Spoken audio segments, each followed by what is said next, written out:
morning. So I'm Kurt Caswell. I teach in the Honors College here, and Diane Warner, who is usually here to lead us through this conference, couldn't be here, so she sends her apologies. So I'll be here to help facilitate panel to panel. And then just to point out a couple other people in the room, in the corner over here is Kristen, who did a great deal of the organizing for this conference. So if you have questions about anything, ask her, because I don't really know anything, I'm just talking. And then in the back is Jennifer Spurrier, who's Associate Dean of Libraries and one of the great supporters of the Sowell collection and this conference as well. I just want to remind you to please turn off your cell phones or silence them. So the event is being recorded, all the sessions are recorded, video recording, so that would be great to have a quiet room so we can hear the presenters.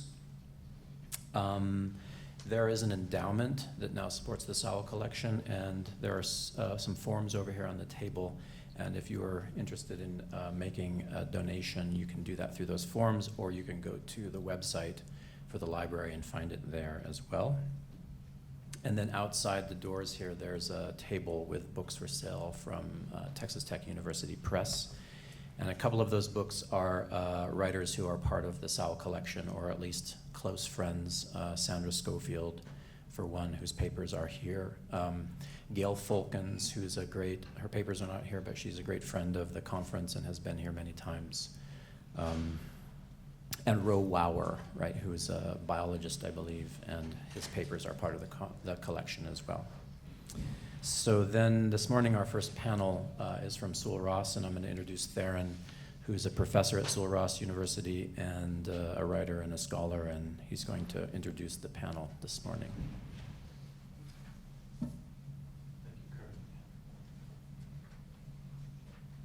Well, first of all, I'd like to introduce Julie Esper. Julie Esper is an administrative coordinator for the Borderlands Research Institute at Sowell Ross State University, which conducts research and habitat conservation for the Big Bend.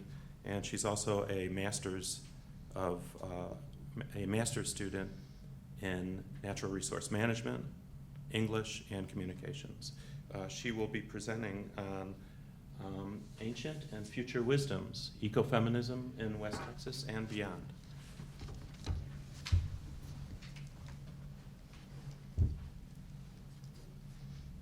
Hello. Let's see here.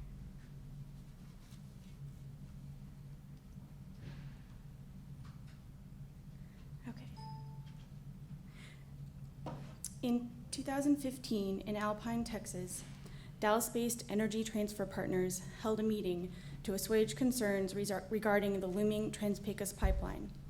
Women in white shirts greeted local residents, handing out informational brochures and serving as the caring, cooperating, unthreatening face of the pipeline company.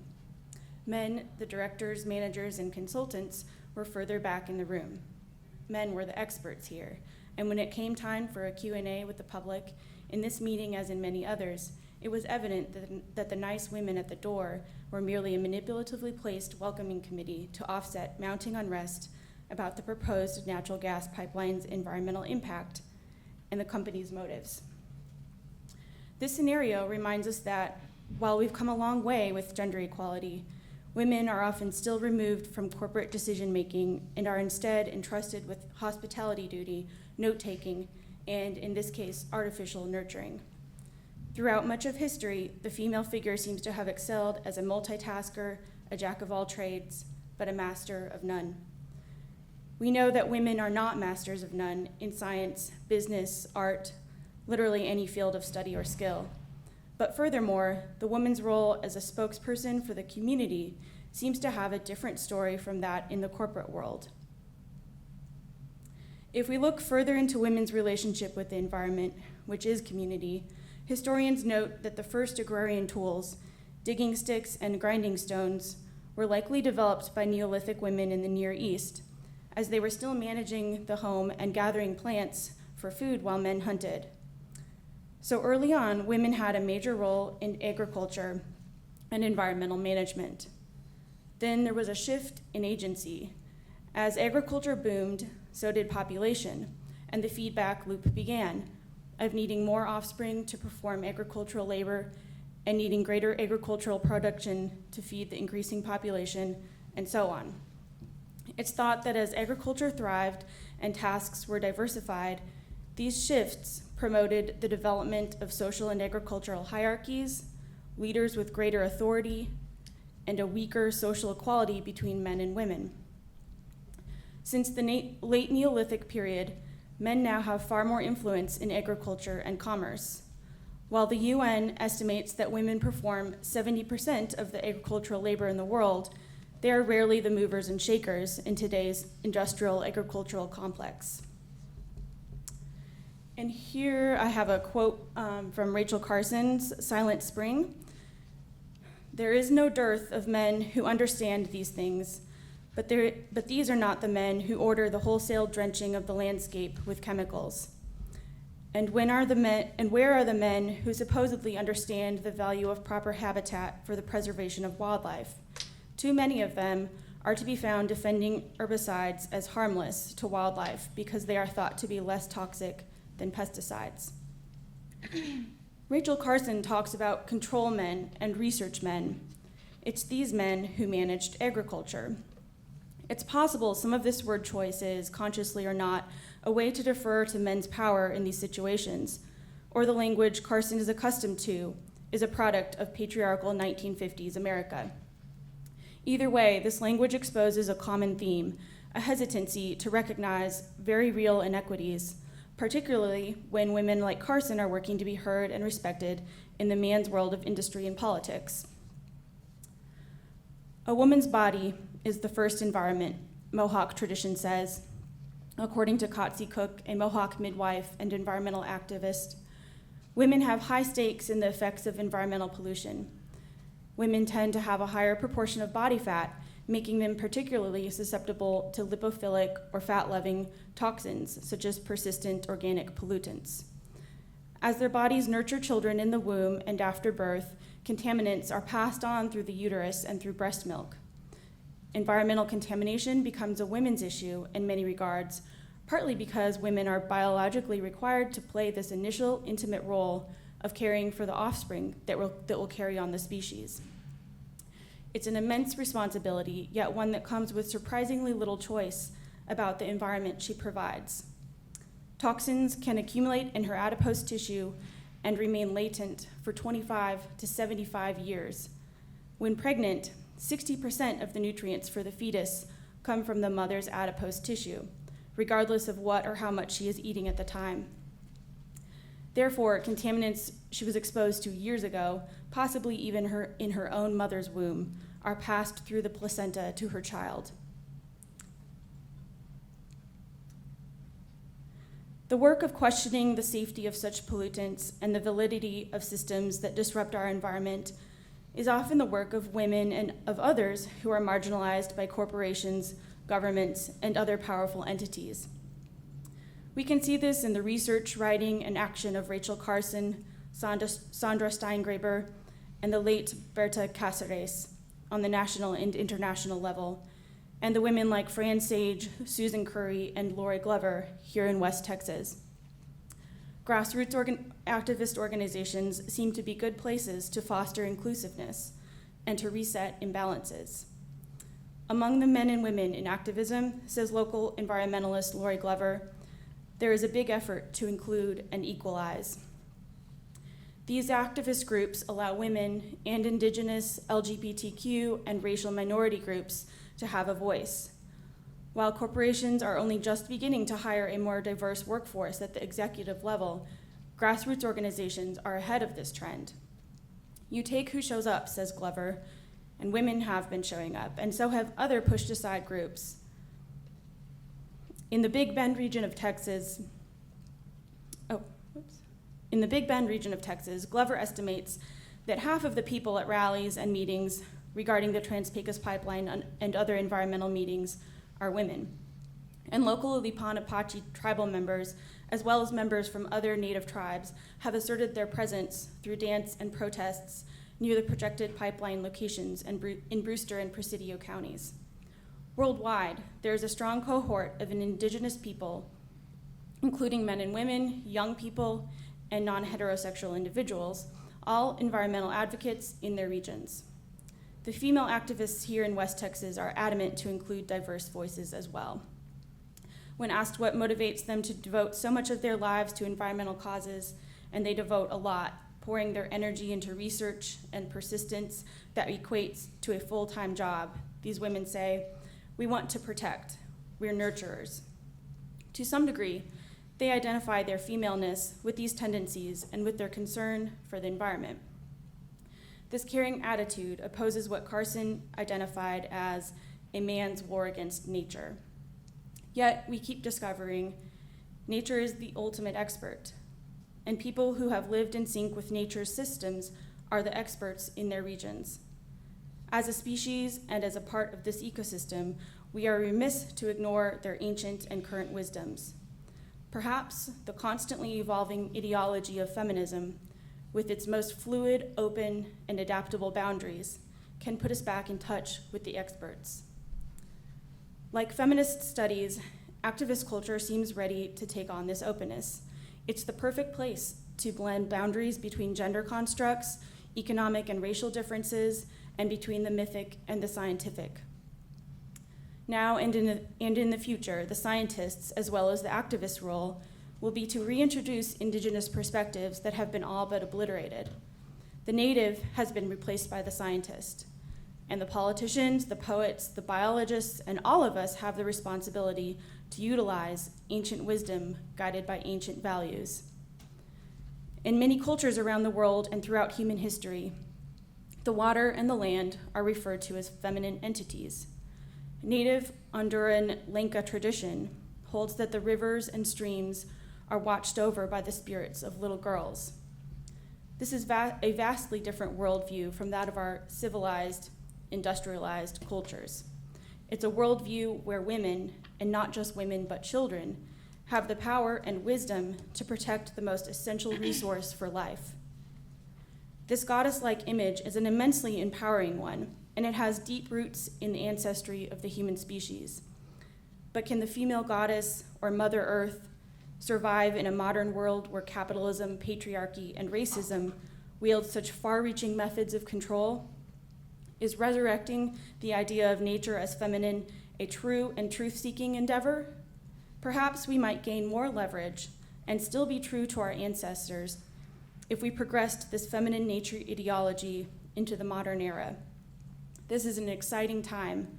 We are realizing in the sciences, politics, literature, and art, as well as in our own homes, that diversity and cooperation are our most important resources for solving our world's problems.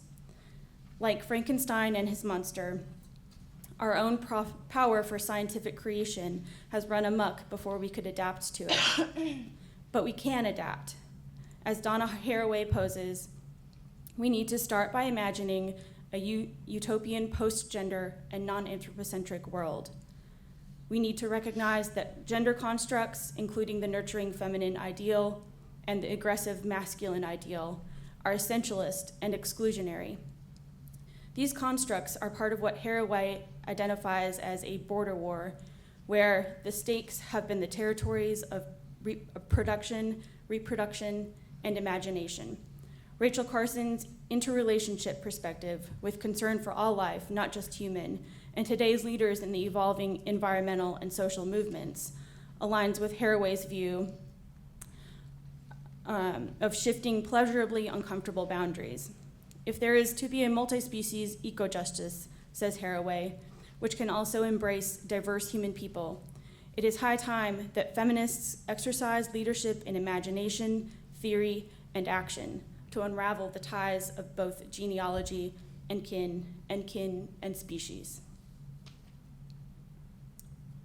Through the arc of history, it's evident that a major setback in achieving this multi-species eco-justice has been that characteristics like nurturing, passivity, compassion, and cooperation are generally undesirable in business and government, if given any more than a token role, even if businesses and governments would not openly admit that.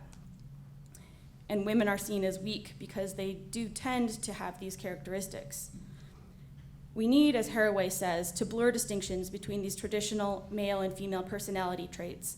We will benefit from the resulting diversity. Gender is performance, as was evident with those caring and compassionate pipeline company greeters, but it does nonetheless play into the way people behave and how they think. Our next steps should avoid essentializing.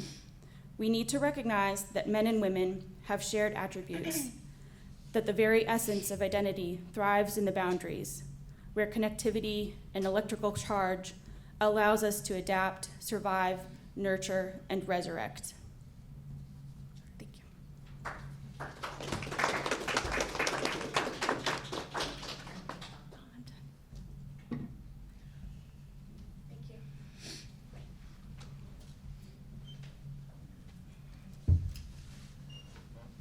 And now I'm happy to introduce Megan Lyon. Megan Lyon is a English major at Midland College and Sul Ross State University, and she hopes to become a teacher someday. Her presentation is on Rachel Carson, neonicotinoids, and bees.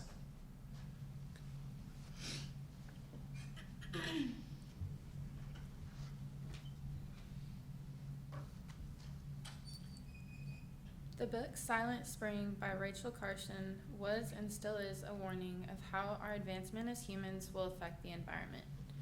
Her book was a contributing factor to the environmental movement. She talks about how the different chemicals are being released into the air, on our food, and on our land. They are very hazardous to our environment and us. Carson says, in this universal contamination of the environment, chemicals are the sinister and little recognized patterns of radiation in changing the very nature of the world, the very nature of its life. In Carson's era, there was a significant amount of controversy over the topics she brought up regarding the harm artificial chemicals cause to life. Carson states that in 1947, over 200,000 pounds of chemicals were being produced, and in 1960, the numbers had increased to 637,666,000 pounds. Today, according to the Environmental Protection Agency, about 1 billion chemicals are being produced each year, which is over 50% of the production in 1960. She makes it clear that the substances being used to kill bugs were also harming the birds. This leads to the title of Carson's book, Silent Springs, because without the song of the birds, the springs will be silent. Or she is also trying to say that these pesticides are silent killers. The chemicals can transfer from animal to animal and or a mother-father to their young. She wanted us to find a way to make the chemicals not harmful to nature and to reduce and regulate their use. This paper will focus on the reception of Silent Spring in the media and its impacts on the formation of the government regulatory agencies. These agencies are theoretically there to look out for the rights of the public and make sure that harm is not administered. The current status of the use of these potentially harmful chemicals and their regulations in Texas will also be surveyed. This set off a huge debate as to whether or not pesticides were scientifically harmful. Carson presents a great case. It is certainly not something that the corporations creating the pesticides want to hear or have spread through the public venue. The contemporary discourse of the regulation of chemicals used mainly in agriculture will reveal the continuing influence of Rachel Carson's writing. A major issue has been the decimation of the bee population and the potential long-term effects that it may have on nature and our environment. Mike Merchant from the Texas A&M AgriLife Extension Service wrote an article called The New Study on Bees and Neonics. The year 2015 in Texas seems to be an important year concerning the environmentalists moving to get rid of pesticides and influence other people to do the same. Merchant asserts that neonicotinoids are the main pesticide killing off the bees, causing the colony collapse disorder. The colony collapse disorder is the name of the declination of bees, or the phenomenon that occurs when the majority of working bees disappear and leave behind a queen, plenty of food, and a few nurse bees to care for the remaining immature bees and the queen. Merchant discusses what the researchers at the University of Maryland found regarding the pesticides in the bees. They found that field realistic levels of the popular neotics, imidacloprid, did not appear to have any detectable effect on the bees. As long as the levels of the insecticide are low, then the bees are safe, but past studies were based on unrealistically high levels. Later studies suggest imidacloprid is bad for the bees, but it still remains inconclusive. Rachel Carson believed that if we use pesticides sparingly, then the bees will not be as affected. In 2015, some environmental groups asked stores like Ace Hardware and True Value to phase out the use of the class of bee-killing pesticides known as neonicotinoids. Environmental coalitions wrote letters to the companies about how they should take the harmful chemicals against bees off their shelves. On June 17, 2015, a coalition group sent a letter to the CEO of Ace Hardware, John Van Hoosen, discussing how some of the customers signed petitions saying they wanted Ace to protect all pollinating animals and nature as a whole. Ace Hardware said they would attempt to stop having these harmful chemicals on their shelves, but never made a public announcement about it. Since no public announcement was ever produced, did they really mean what they said?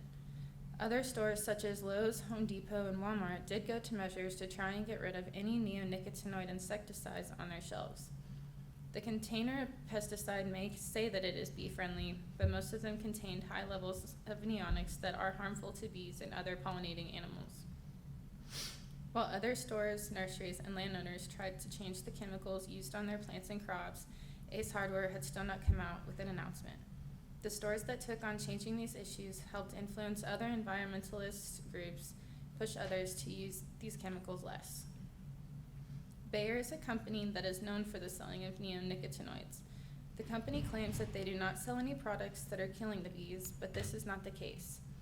Imidacloprid and clothianidin are known for soaking into the soil and finding the seed of the plant, which allows the chemical to enter the pollen and nectar, thus affecting the bees. A study was done in Massachusetts where they tested imidacloprid and clothianidin on the bees. They gave the bees a small dosage of these chemicals that they would encounter regularly and found that these chemicals made the bees abandon their hives, causing them to die off. Bayer claims that the research conducted was totally unrepresentative of what is happening in agriculture.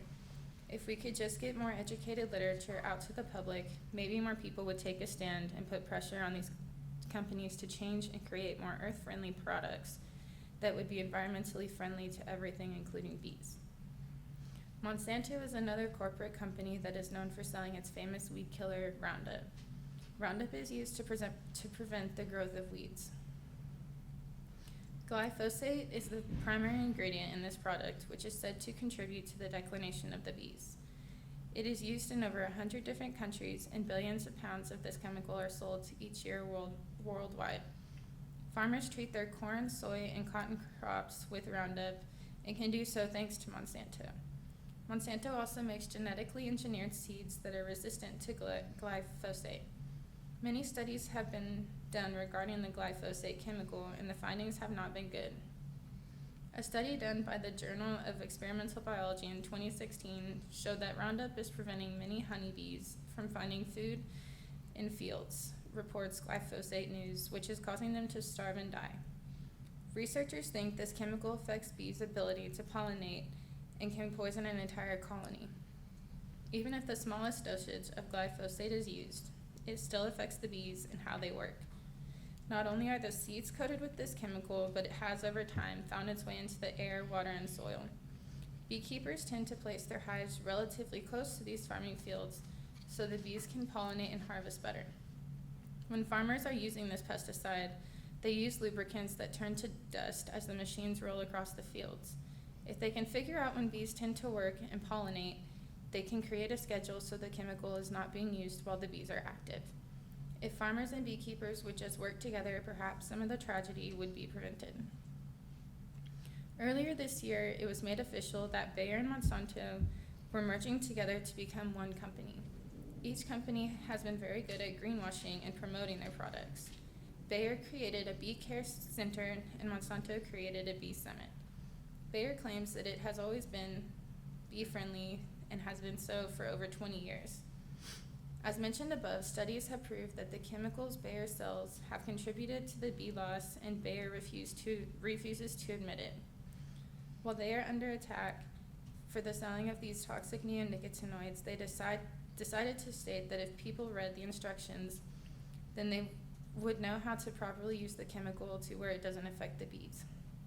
They have created the Save the Bee Foundations and programs to show their initiative in helping the bee population.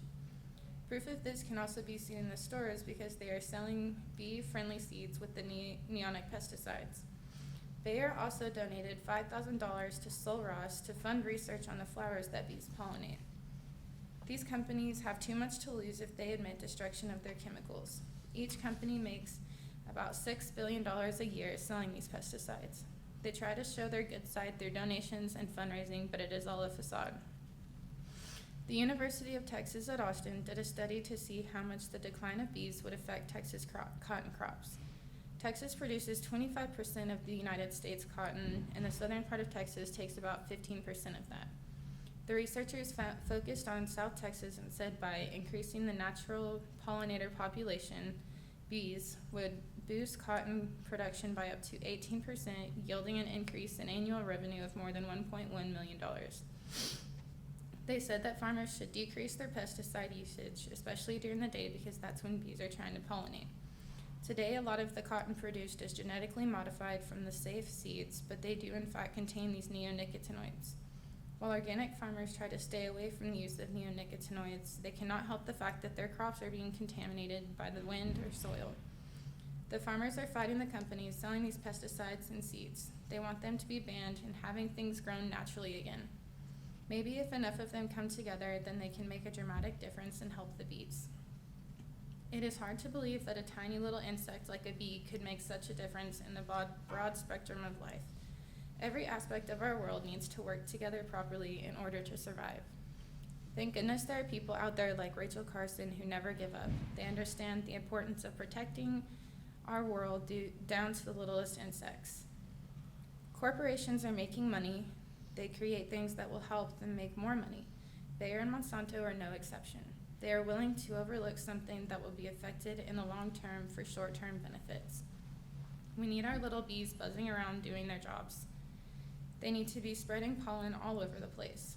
It is sad that we have to genetically alter things to make money. Nature does things a certain way for a reason. Let's stop this madness and protect our bees so that we can grow great crops the natural way. Silent Spring brought about the environmental concerns about pesticides out in the open. Carson's ideas helped to bring about the Environmental Protection Agency.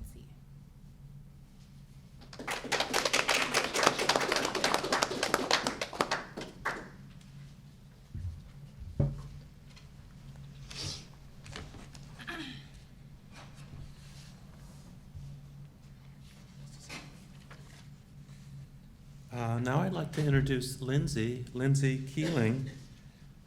Lindsay is a reporter for Alpine's newspaper, The Avalanche, and she has just gotten an article out on this conference and this group of students presenting at the conference. You can go to Alpine and get the newspaper and read it there. And Lindsay is also joining the Peace Corps. She'll be serving as a teacher in Kosovo. Her presentation is on environmental degradation and post-socialist, environmental degradation in post-socialist Kosovo.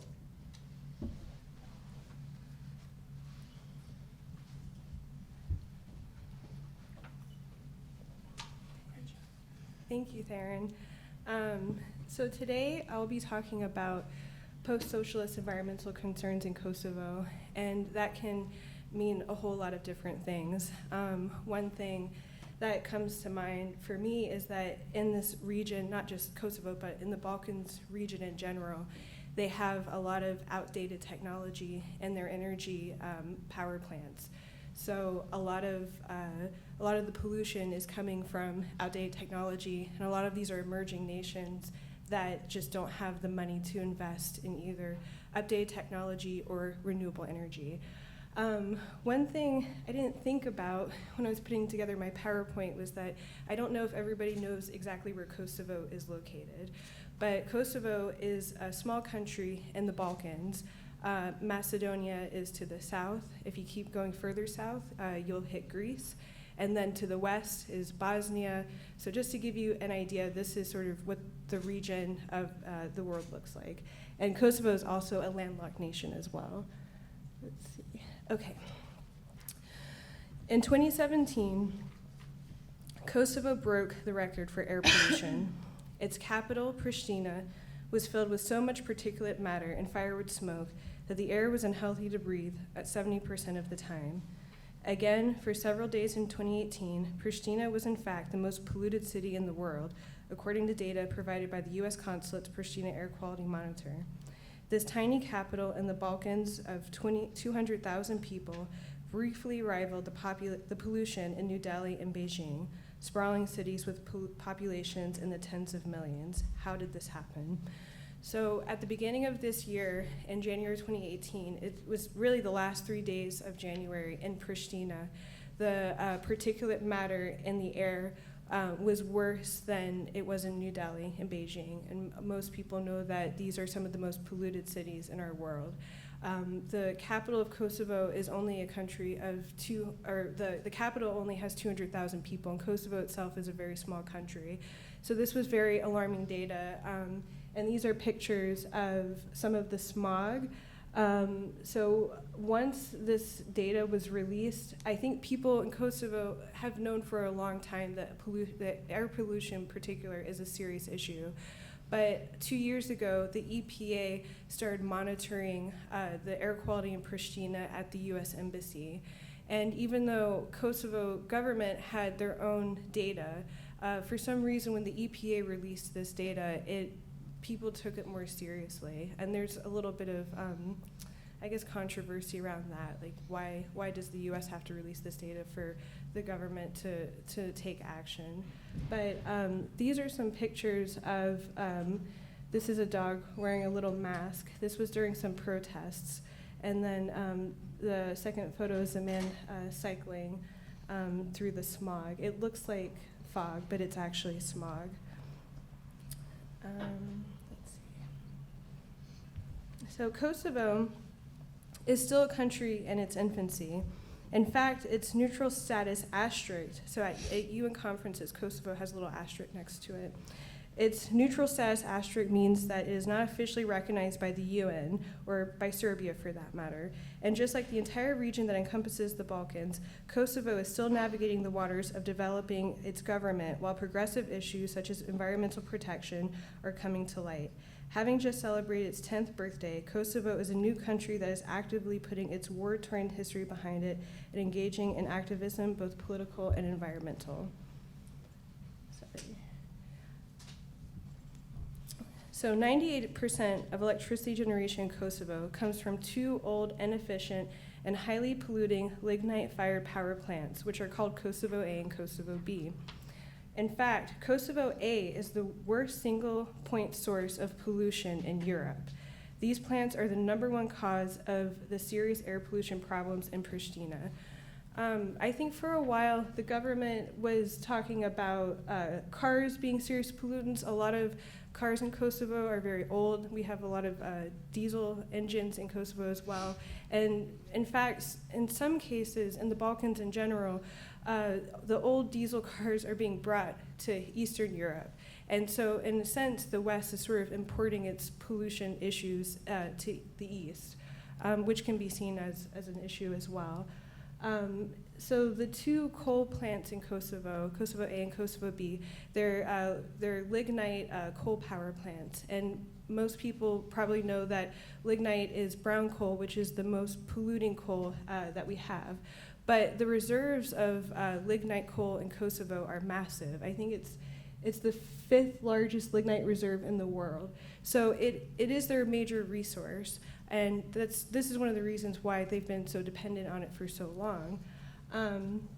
But one of the issues is that it is causing such serious health problems that the villages that are located near these coal plants are sort of known as cancer hotspots, and even children are developing serious cardiovascular issues, and people are having to leave the villages in order to just stay healthy.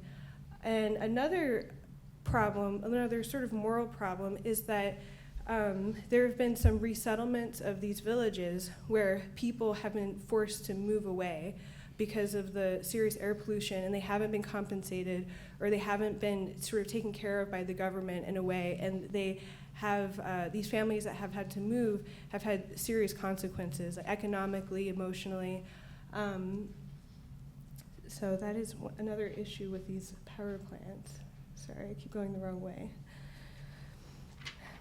In the town of Degradation, under the shadow of Kosovo A, which is the single most polluting power plant in Europe, many villagers have died from cancer or other diseases. The red-roofed houses are permanently gray from dust. One villager named Maxhuni said, "The animals' lungs turned black, and this was a sign that their meat may not be healthy. For this reason, over 95% of the residents sold their cattle."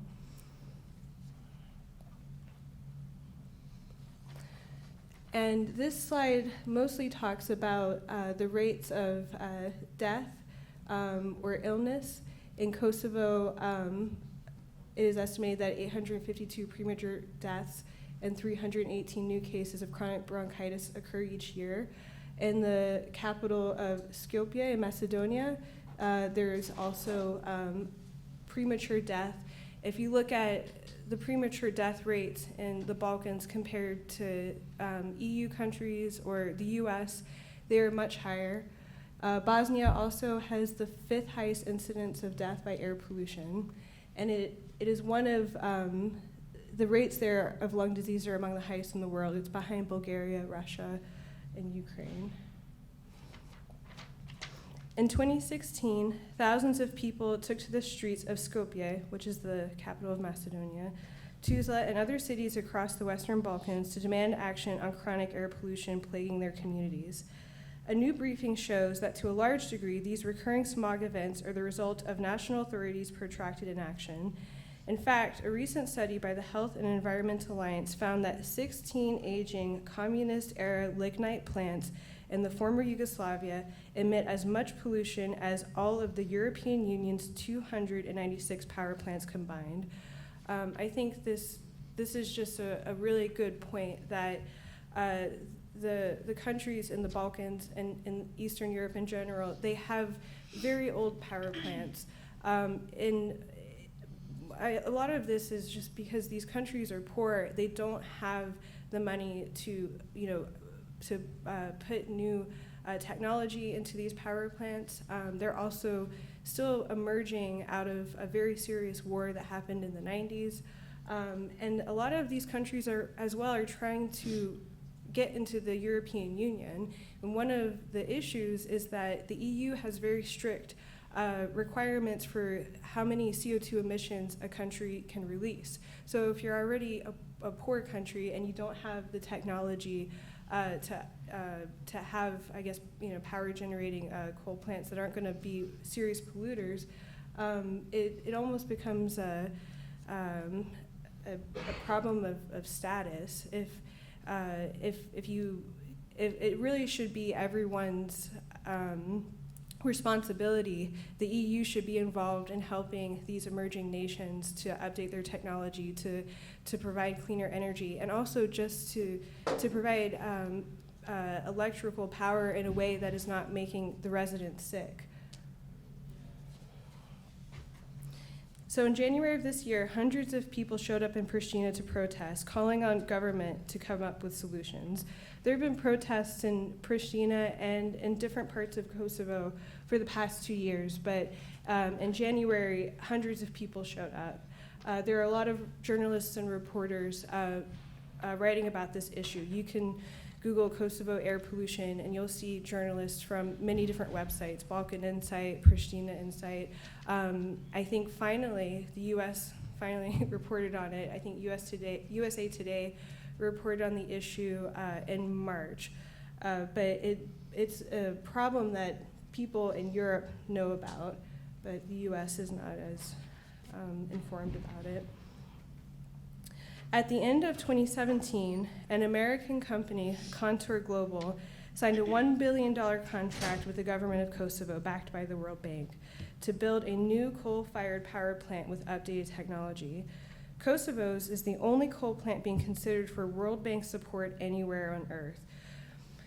About 10 years ago, the Kosovo government started talking with, I guess, an energy corporation called Contour Global about building a new power plant. Things have been really slow moving. It's taken the government a really long time to make decisions. This is another frustration with the people in Kosovo, is that things are just taking a really long time, and they have to get to this breaking point before I think people start to take things seriously. So in December of 2017, this contract was finalized. Contour Global, it's an American company. They do a lot of work in renewable energy, and for some reason, this is a coal plant that they want to build, and there's a lot of criticism from environmental activists about doing this. One reason is that even if you build a new coal plant, it's still a dirty form of energy. It's still going to pollute. It's almost like a misnomer to say, I guess, like creating like a clean coal plant. But the government and the World Bank, who's financing this project, as well as Contour Global, have made the point that this is better than nothing. So their plan is to retire Kosovo A, which is the very polluting power plant from that was built in the 1960s, and to upgrade the technology on Kosovo B, and then to build this new power plant, Kosovo C. Another incentive for building this power plant is economical. So unemployment is fairly high in Kosovo, especially among young people, and building a new power plant will take several years. It'll probably employ about 100,000 people, and then it's going to run for another 40 years, it's estimated, and there needs to be people that are going to be running and maintaining this power plant. So this to them is a solution of both employing people, improving the economy, as well as taking care of some of the air pollution issues immediately. However, activists say that there hasn't been enough research or investment or interest in renewable energies.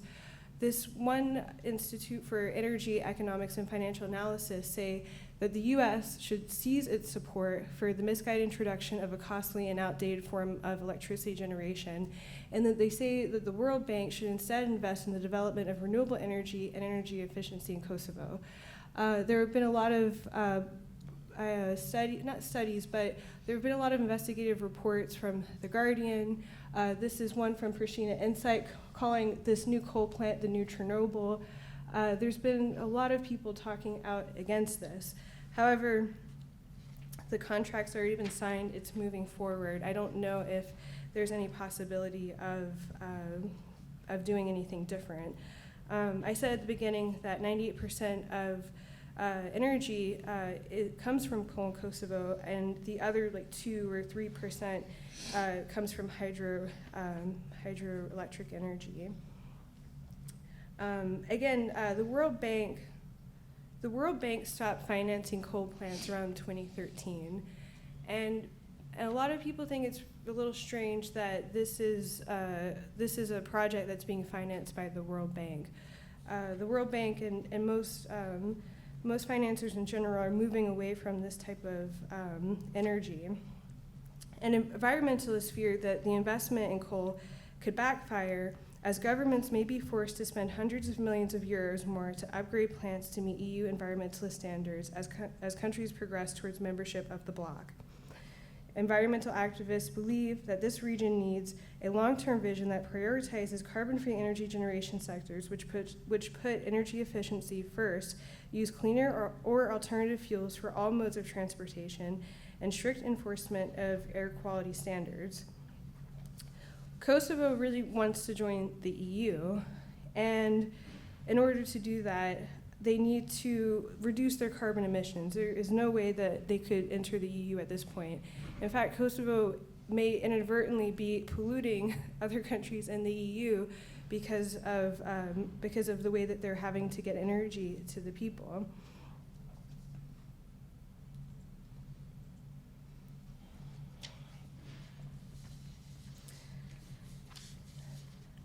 I'm going to read a quote from Naomi Klein. I feel that this quote pulls a lot of things together that I've mentioned in this presentation. And this is from her book, This Changes Everything. So she said, "This is the catch-22 of the fossil fuel economy. Precisely because these activities are so dirty and disruptive, they tend to weaken or even destroy other economic drivers. Fish stocks are hurt by pollution, the scarred landscape becomes less attractive to tourists, and farmland becomes unhealthy. But rather than spark a popular backlash, this slow poisoning can end up strengthening the power of fossil fuel companies because they end up being virtually the only game in town. And indeed, Contour Global, the company that's building Kosovo C, the new power plant, is actually the only game in town. They were the only bidder on this coal plant. And some people think that there's something very suspicious about that. The negotiations haven't been exactly transparent. And there is a lot of questioning of, whether this is something to do with corruption, or why can't the public be more involved in what led to this decision for building this power plant. And I think I'm going to end now on a quote by Rachel Carson. She wrote this in 1962, but it's still very relevant today. "It is also an era dominated by industry in which the right to make a dollar at whatever cost is seldom challenged." Thank you.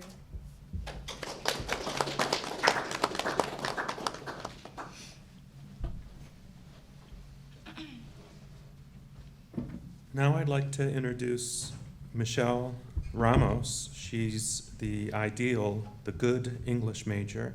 She is very passionate about words and ideas and social issues.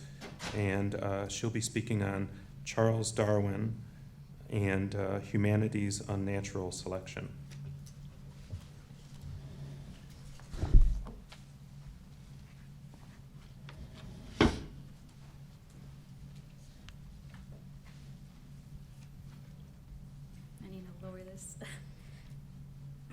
Hello, so I'll begin. Charles Darwin's evolutionary writings, specifically on the origin of species, maintains a central position in defining the present intellectual landscape as it articulates man's place in nature. However, as Darwin expresses the interconnectedness of worldly life through scenes of surpassing beauty, the proposition of nature as a microcosm reflecting and exposing humanity's tendencies and faults emerges as a provocative motif demanding recognition. Through the presentation and explication of the extermination of species, a question is posed. Does Darwin's natural selection theory apply to the human race? In the utilization of Darwin's writing to view the survival and extinction of species, a lens is offered to magnify humanity's deliberate selection of the traits to be continued within its own species. Thus, an analogy is established between nature's natural selection and humanity's unnatural selection of a superior representation of humanity. In the coerced displacement of Native American populations, mistreatment of surviving Native nations, and problematic endorsement of human diversity, a veil is lifted and the extermination of a nation within the Homo sapiens species is visible. According to Darwin, there is a frequently recurring struggle for existence, and any being, if it vary however slightly, in any manner profitable to itself, under the complex and sometimes varying conditions of life, will have a better chance of surviving and thus be naturally selected. With this, it is understood that the superior and selected variety will propagate its new and modified form. In consequence, natural selection inevitably leads to the extinction of the inferior or less improved forms of life. However, the premise of crediting nature's free course to all modifications is problematic, as it ignores humanity's tendency to shape the environment. In fact, although external conditions greatly contribute to adaptations of plants and animals, close observation of domesticated species expose man's fingerprints in the alterations. One of the most remarkable features in our domesticated races is that we see in them adaptation, not indeed to the animals or plants' own good, but to man's use and fancy. These changes, undoubtedly induced by humanity's desires and inclinations, cannot halt after impacting plant and animal species. The question begs, do we see the flaws in others and fix them in ourselves? As can be viewed from an agricultural standpoint, certain plants and animals are transported to locations and environments deemed conducive to the specific purpose of particular species. By the same token, efforts to eliminate possible inhibitors to such fertile environments are justified by the benefits garnered through the success of the introduced species. However, endeavors to remove possible aggravators in the environment are not immune to resulting repercussion. As the perceived inhibitor is stripped from its native soil and shoved into a foreign environment without regard to the species' needs, a struggle for survival is born. Hence, the acknowledgement and consideration of this information entails the juxtaposition with America's displacement of the indigenous people of the land. In the early 1800s, the fate of Eastern Native Americans was sealed by Jefferson's purchase of Louisiana, declaring removal from their native soil and deportation to Western land. The vast West increasingly became the dumping ground for Native Americans who had to give up their land to American settlers. Through the early policy encouraging Native Americans to migrate west, though the early policy encouraging Native Americans to migrate west is commonly deemed voluntary removal, retribution for refusing to leave virtually eliminated the option. While some historians would argue that a number of Native American nations agreed to move voluntarily, they often did so after realizing that state governments were increasingly threatening their sovereignty. Some had written constitutions and bent on overturning what little political independence they had left. Coerced onto the westward trail, Native Americans set forth on the path that would dramatically devastate their population. No other crime committed against the Native Americans can equal in severity the mass deportation, a policy in which 10,000 Native Americans, mostly from disease and the poor quality of food provided by the government during migration, died. Certainly, in Darwinian terms, the struggle for survival among Native Americans, catalyzed by mandated displacement, is anything but naturally induced. Furthermore, the Native American struggle for survival can be attributed to many factors. However, in Darwinian terms, the struggle is born from competition. In a sense, the Native American race could be viewed as a genus striving for survival among the genera. As species of the same genus have usually, though by no means invariably, some similarities in habits and constitution, and always in structure, the struggle will generally be more severe between species of the same genus when they come in competition with each other than between species of distinct genera. Specifically, Native Americans battle circumstance and imposed adversity, competing against the majority races for the acknowledgement of needs. Mistakenly upheld, the premise of a benefit-cost relation impedes any progress for Native Americans. Today, the disregard and mistreatment of the Native American is illustrated in areas such as living conditions, health concerns, and education. Specifically, most Native American reservations are located in harsh environments on infertile land, worsened from ground pollution by oil and gas companies that have encroached on the reservation rights. In addition, Native Americans have the worst health problems of any population of Americans.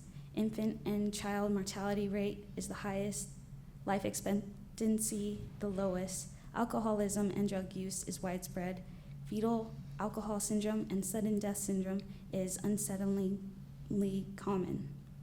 These concerns are a few among many that are not addressed. Most disturbingly, Native Americans are subject to the threat of coercive and conformity-endorsing education. In the late 19th and early 20th centuries, the U.S. government sponsored separate boarding schools for Native Americans with the aim of Christianization and assimilation, forbidding the use of indigenous language and instruction on Native American culture and practices. Thus, the application of survival of the fittest would be a blatant avoidance of facts. Truthfully, the Native Americans are subject and victim to survival of who is deemed worthy. Lastly, humanity's hand in the prevention of the propagation of Native American population and culture is undeniable. The abuse inflicted by a colonialist, patriarchal state on Native American women in the form of unauthorized, involuntary sterilization procedures conducted by the Indian Health Service is a flagrant display of humanity's unnatural selection. Colonialism intersected with patriarchy to directly threaten Native American women through sterilization abuse. The state and mainstream U.S. society justify themselves in the encroachment upon the private lives of Native women by assuming control over their right to make their own decisions concerning their lives and their bodies. This encroachment has a double-edged blade. One side carries a sharpened edge that has cut away a woman's right and ability to bear children, our next generation. The other edge of the blade is silence. Susceptible to uninformed and involuntary sterilizations due to the way in which doctors and healthcare professionals perform certain surgeries, Native American women experience the most overt yet insidious form of unnatural selection, under the knife. In conclusion, Darwin's evolutionary writings on the origin of species not only is a testament to the literary and scientific fields as it explicates man's place in the environment, but a precursor to the many discoveries of human agency. Through eloquent articulations of scientific information and scenarios, Darwin emphasizes the interconnectedness of life. Simultaneously, the emergent motif of nature representing a microcosm exposing humanity's competitive and unforgiving tendencies illustrated within its own species demands recognition. Through utilizing Darwin's writing to examine the struggle for survival, a lens is offered to expose humanity's deliberate selection of traits deemed worthy enough for propagation. In drawing an analogy between nature's natural selection and humanity's unnatural selection, humanity is charged with the offense of endeavors to exterminate a population within its own. Thank you.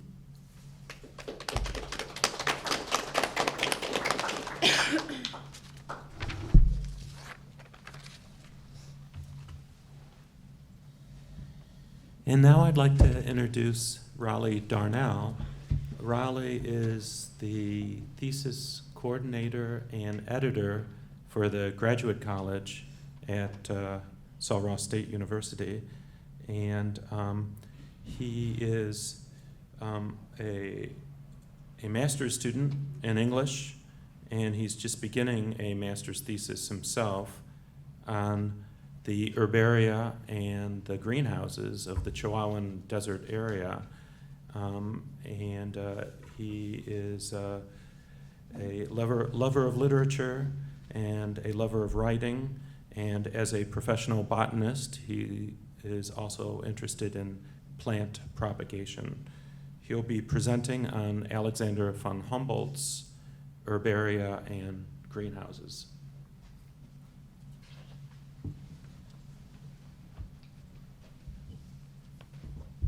Hello, so let's get started. So first of all, talking about Alexander von Humboldt, who was born in 1769.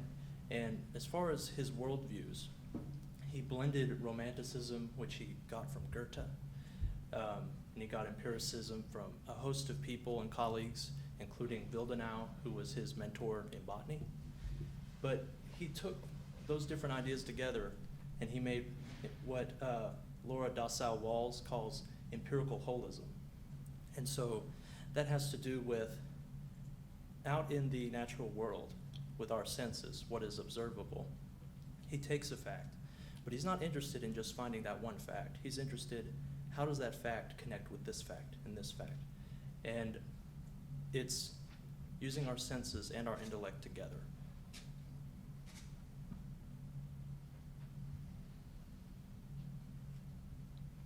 Okay. And in his book, A Personal Narrative of a Journey to the Equinoctial Regions of the New Continent, one of those major themes again is the connectedness of the world. And one quote I'd like to read from that goes like this.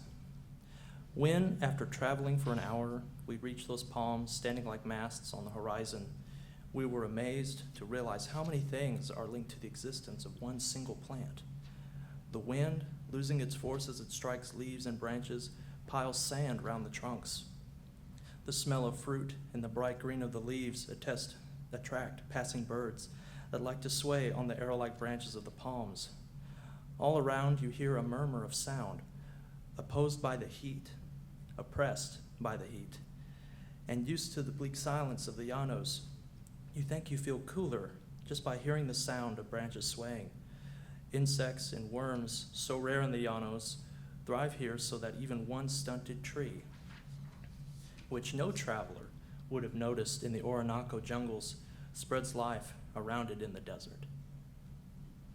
And in that passage alone, you're seeing references to human imagination, entomology, ornithology, even geology, and much more. So, now, the major approach of botany at the time and still today is Linnaean Botany.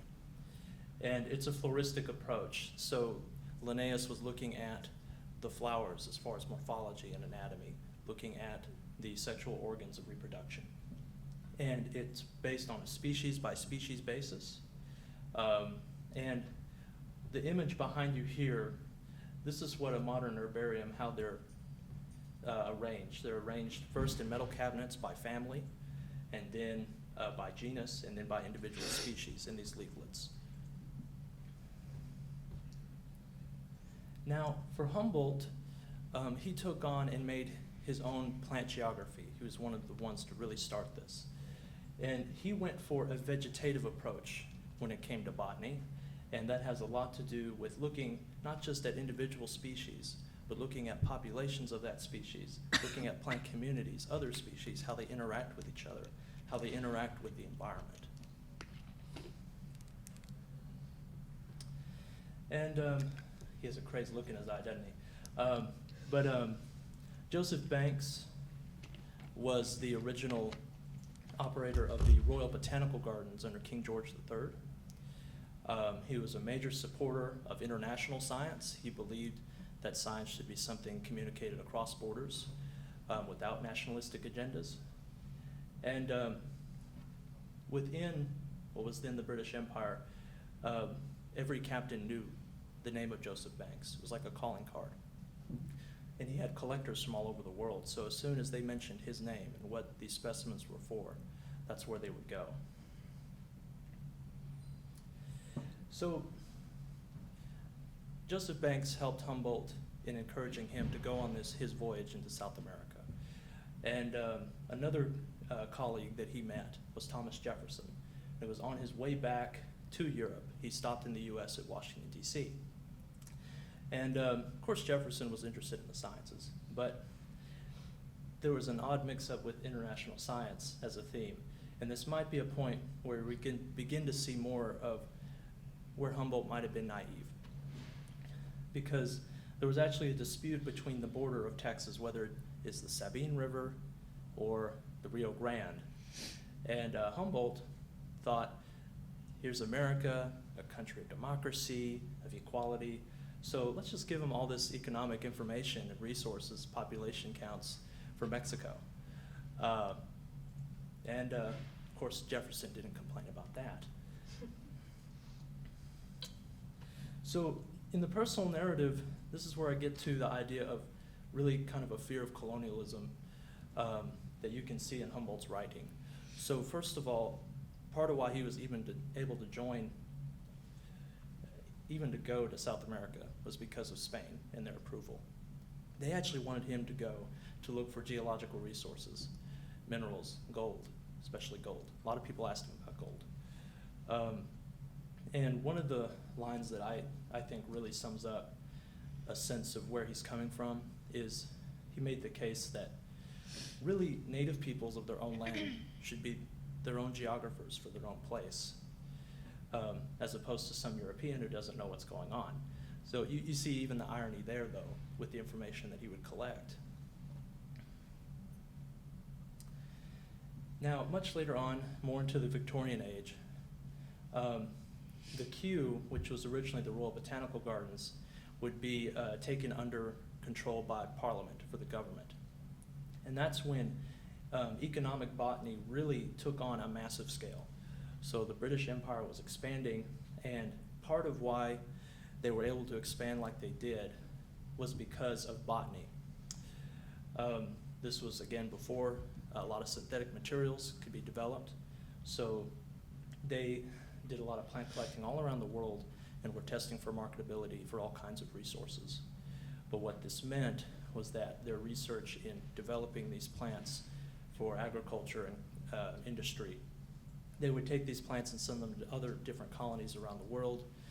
And then the concerns about colonialism, exploitation, and the loss of native lands and cultures, you could see where that was a major issue. But for them at the time, they were really concerned about imperialism. That was their thing, very nationalistic. The person here is Sir William Hooker. He was the first manager for the Kew. Then after that, his son Joseph Hooker, who also was a good friend with Charles Darwin, oddly enough, and also a son-in-law. So there was actually a dynasty developed of these plant collectors.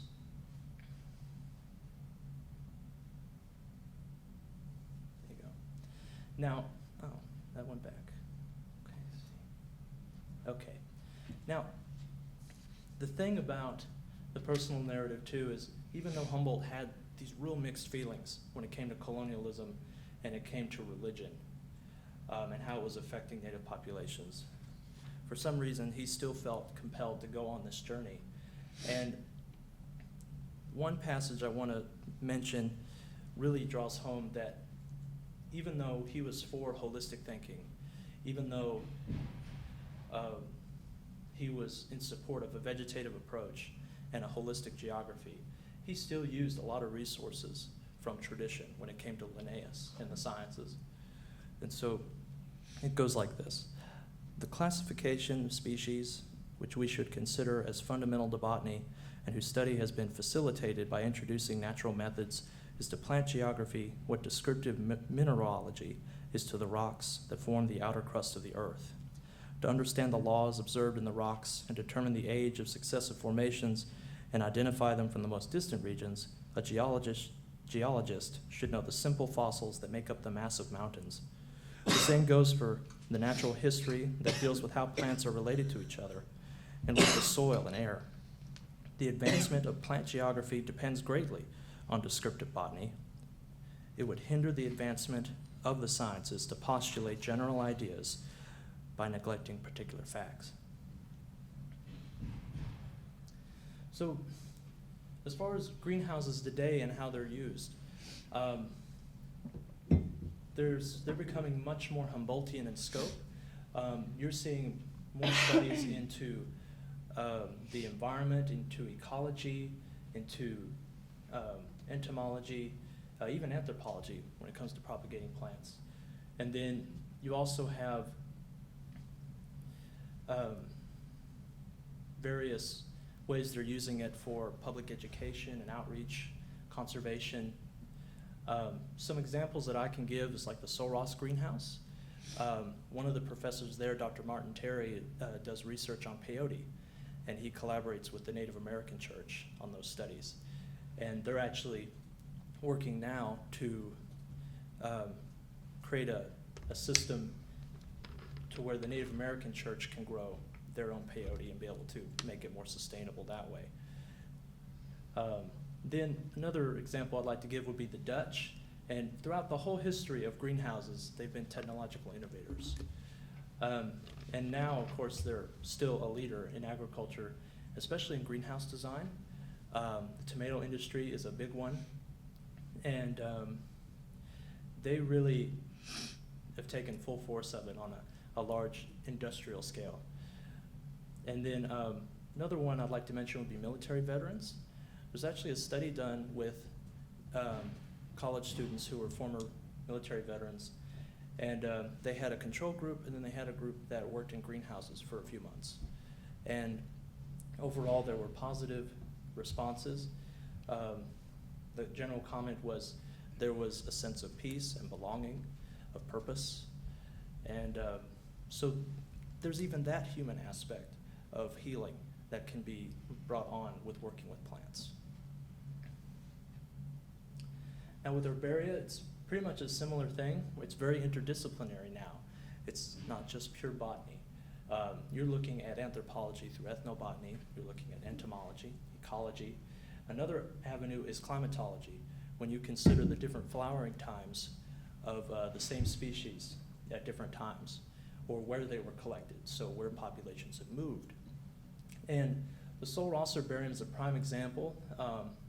Its major collection has to do with the Chihuahuan Desert region. But at the same time, there's all this research that goes through those doors that's connected to the world. So not just in the state of Texas, but the entire US, there are people that come through from Connecticut, California, Pennsylvania. As far as around the world, some examples I'd mention would be from the UK, Australia, even Brazil. And kind of to make a point here about connectedness and of how that's been promoted in herbaria especially, is the Index Herbariarum. Now originally it's been published hard copy, but now they've put it online. So we'll try to go to this link and see if that'll link to it. Oh, perfect. Oh, what's this? Later. Oh. Okay. Let's see what's. Now this is an international directory for herbaria from all over the world. And you can search by herbarium code, name and location, search for a person, but for this one, I want to go to map all herbaria. Click here.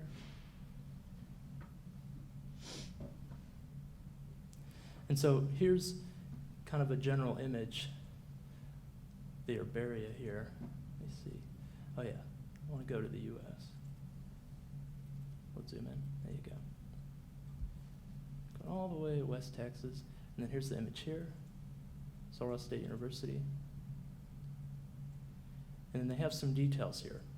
So of course here's the code, current status. Dr. Powell, Professor Emeritus, is the director. Contact info, address, even a map, and even give a sense of the amount of specimens we have. In just one room we have 100,000 specimens. Now the world's largest herbarium in Paris, has millions. But this is just one example of all the different kinds of herbaria that are open even for the public to walk in, to look at specimens. And researchers regularly come in person to look at these specimens. And now more and more, just like the Index Herbariarum, more plant specimens are being digitized. So they're being made more available to people. But for researchers, they'll still come in the front door in person because the actual live specimen is much better than a photo. A photo will help, but that specimen's really key. So let me see if I can go back to PowerPoint there. Oh, there you go. So kind of to leave off, it was in 2007 that they found a collection of undocumented specimens from Alexander Humboldt in Bonpland in their journey. And so it didn't have a name yet, and they looked at it and saw the location, and they actually went and through the archives of other herbaria also to identify the plant. And they went out in the field and they found a few individuals left in the wild. And it was Solanum humboldtianum. They gave it the name. And so to me, within just that decade, it feels like Humboldt is making a call back about connectivity. And I'm glad to say that we have a lot of potential and opportunity, and there are things we can do still with greenhouses and herbaria that don't have to be the dark side of history. Thank you.